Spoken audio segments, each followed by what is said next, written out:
我不想盖这个盖头了，什么都看不见。哪有新娘子不盖盖头的呀？乖，等一下，这是谁放的孔明灯啊？哎呀，好了，别看了，小师妹，大伙都等着呢。哎，我怎么没看见雪姐姐啊？你能不能帮我去找一下她，劝劝她吧？毕竟我出嫁，她也该陪陪我啊。好，那我去叫她，也劝劝她，把以前发生的事情都放下。那你可在这乖乖等我啊。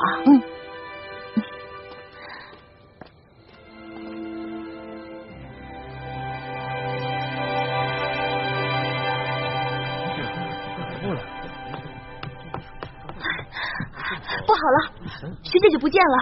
啊？不见了？哎呦！哎，小师妹呢？新娘子也不见了。一环不是跟你在一起吗？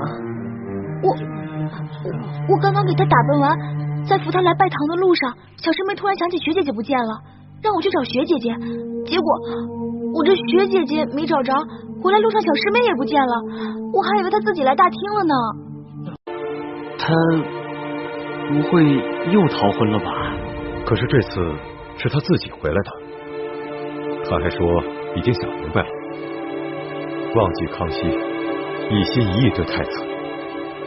我觉得这次欢儿是下定决心要回来跟太子成亲的，只怕是临时又动摇了，又没法面对太子和我等师长，所以便不辞而别。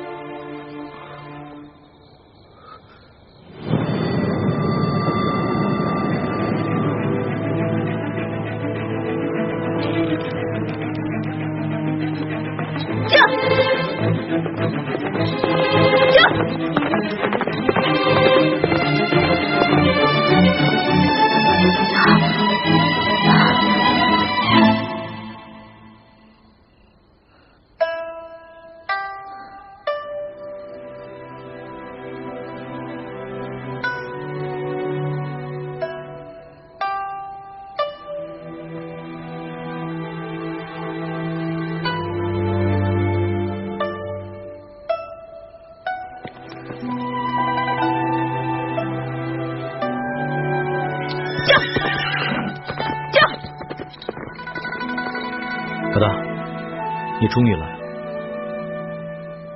你这穿的是明朝的新娘服吧？真美。你看到了，今天是我大喜的日子。你这么着急来见我，是想当面祝福我呢，还是想趁机把明珠谷的人一网打尽呢？都不是。小弟是毒瘾发作，想和老大赌2把。我还要回去拜堂呢，没时间跟你赌。赌的不是骰子，赌的是心。第1把，朕放一盏孔明灯，赌你能不能看见。若是你没有看见，或者是你看见了不来，那朕就输了。幸好你看见了，而且你孤身来见朕，就说明朕赢了。